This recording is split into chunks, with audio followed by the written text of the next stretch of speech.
আজি প্ৰশ্ন কৰিবলৈ বাধ্য হৈছোঁ যে অসমখন শৃংখল চলিহাৰ মতে চলিব নে অসমৰ মুখ্যমন্ত্ৰী ডক্টৰ হিমন্ত বিশ্ব শৰ্মাৰ মতে চলিব।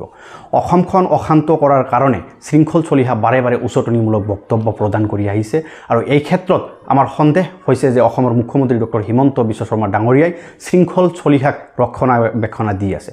যদি তাকে নহয় তেন্তে শৃংখল চলিহাৰ দৰে মানুহ এজন জনপ্ৰতিনিধিক চেণ্ডেলৰ মালা পিন্ধোৱাৰ দৰে এটা বক্তব্য প্ৰদান কৰিব পাৰে। এজন সভ্য সংস্কৃতিৰ মানুহ এনেকুৱা ধৰণৰ বক্তব্য প্ৰদান নকৰে।